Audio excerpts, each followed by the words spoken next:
সন্তান নেয়ার জন্য সহবাসের নিয়মগুলো কি কি? কোন অবস্থানে সহবাস করতে হবে? সহবাস করার পরে কি নির্দিষ্ট ভঙ্গিতে শুয়ে থাকতে হবে?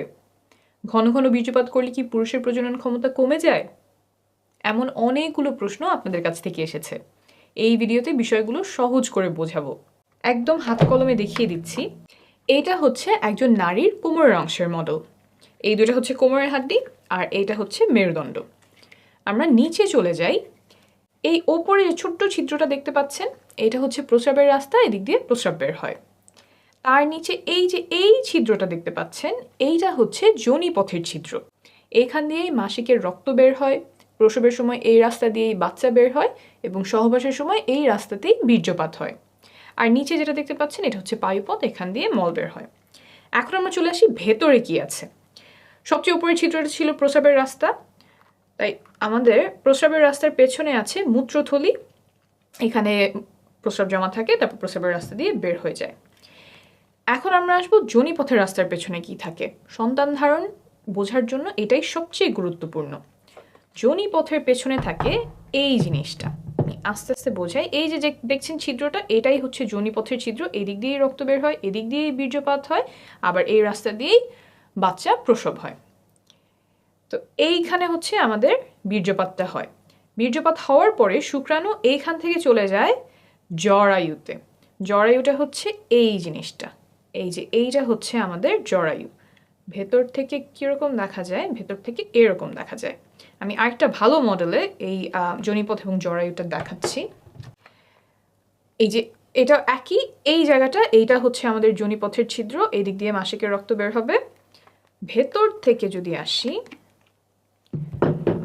তাহলে এই যে এইখানে আমার যোনিপথের ছিদ্র, এইটা হচ্ছে যোনিপথ, আর এই যে এইটা হচ্ছে আমাদের জরায়ু। সহবাসের সময় এই জায়গাটাতে বীর্যপাত হয়।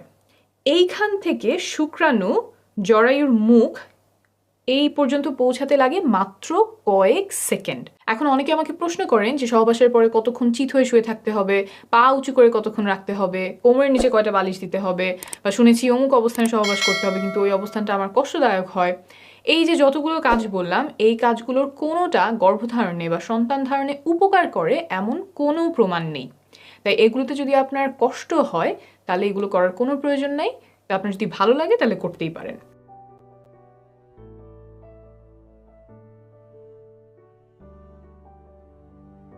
তবে একটা কাজ আছে যেটা করলে গর্ভধারণে বা সন্তান ধারণে অনেক উপকার হয়, এটা প্রমাণিত। সেটা হলো সঠিক সময়ে সহবাস করা। সঠিক সময় বলতে এই যে এখানে যে বীর্যপাতটা হলো, তারপর শুক্রাণুর কিন্তু অনেক দূর পর্যন্ত যেতে হবে। শুধুমাত্র জরায়ুতে গেলেই হবে না, জরায়ুর পরেও আরও রাস্তা আছে, সেটা আমি দেখাচ্ছি। এই যোনিপথ পার হয়ে জরায়ু পার হয়ে নালী পর্যন্ত আসতে হয়। এই যে জরায়ুর দুই পাশে যে জিনিসটা দেখছেন, এইটাই ডিম্বাশয়। এইখানে ডিম্বাণু থাকে, তারপর ডিম ফুটে বের হয়ে নালীতে আসে। এইখানে এসে ডিম্বাণু শুক্রাণুর সাথে মিলিত হয়। অর্থাৎ শুক্রাণুর যে লম্বা পথ, যোনিপথ, তারপর জরায়ু, তারপর নালীতে আসা, এই লম্বা যাত্রায় তাকে অনেক কিছু সাহায্য করে। যোনিপথের যে স্রাব আছে, জরায়ুর যে স্রাব আছে, তারপর সংকোচন প্রসারণ, এই সব মিলে শুক্রাণুর পথটাকে সুগম করে। কিন্তু এই সুগম করার কাজ সে মাসের একটা নির্দিষ্ট সময়েই করে, যেটাকে আমরা বলি ফার্টাইল টাইম। অন্য সময়গুলোতে এই স্রাবগুলো শুক্রাণুর জন্য সহায়ক না, দরজাগুলো বন্ধ করে দেয় যাতে শুক্রাণু জায়গা মতো পৌঁছাতে পারে না। তাই এই ফার্টাইল টাইম বা সঠিক সময়, সহবাসের সঠিক সময় জানাটা খুব গুরুত্বপূর্ণ। কিছু লক্ষণ আছে যা দেখে এই সময়টা খুব ভালোভাবে চিনতে পারা যায়। এটা নিয়ে আমি আলাদা একটা ভিডিও করেছি, আপনারা চাইলে দেখে নিতে পারেন। এখন আসি এমন একটা বিষয়ে যাতে সন্তান ধারণের ক্ষমতা কমে যাওয়ার সম্ভাবনা আছে।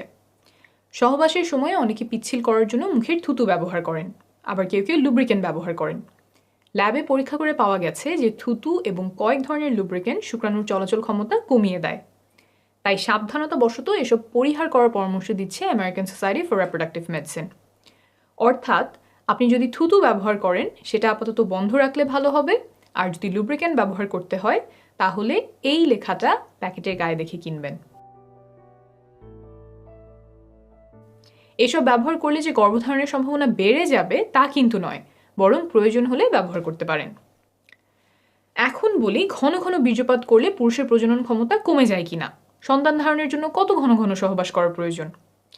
একটা গবেষণায় দেখা গেছে যে প্রতিদিন সহবাস করলে সফল হওয়ার সম্ভাবনা সবচেয়ে বেশি থাকে 37%।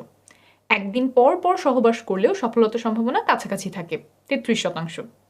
কিন্তু যদি সপ্তাহে একবার সহবাস করা হয় তখন সম্ভাবনা নেমে আসে মাত্র 15%।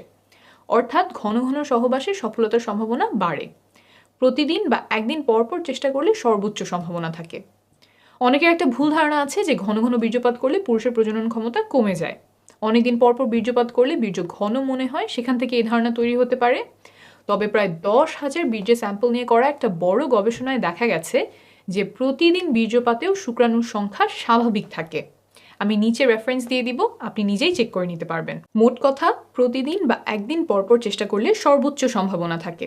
আর যদি ফার্টাইল উইন্ডো বা গর্ভধারণের সবচেয়ে সম্ভাবনাময় সময়টা খুঁজে বের করে তখন ঘন ঘন চেষ্টা করা যায় তাহলে আরও ভালো। তবে সবার পক্ষে সব শিডিউল মেনে চেষ্টা করা সম্ভব নয়, অনেকের জন্য সেটা উপযুক্তও হবে না। আপনি নির্ভরযোগ্য তথ্যগুলো জেনে রাখলেন, তারপর আপনার পরিস্থিতি অনুযায়ী যেটা ভালো হয় আপনি সেভাবেই সিদ্ধান্ত নেবেন। আপনি যখন বাচ্চা নেওয়ার চেষ্টা করছেন তখন মা ও শিশু সুস্বাস্থ্যের জন্য কিছু নিয়ম মানা আবশ্যক, যেমন ফলিক অ্যাসিড খাওয়া, যাতে করে বাচ্চার ব্রেইন আর মেরুদণ্ডে জন্মগত ত্রুটি হওয়ার ঝুঁকি কমে যায়। এসব আমি আরেকটা ভিডিওতে সহজে বুঝিয়েছি, প্রয়োজন হলে সেই ভিডিওটি দেখে নেবেন। ভালো থাকবেন, সুস্থ থাকবেন।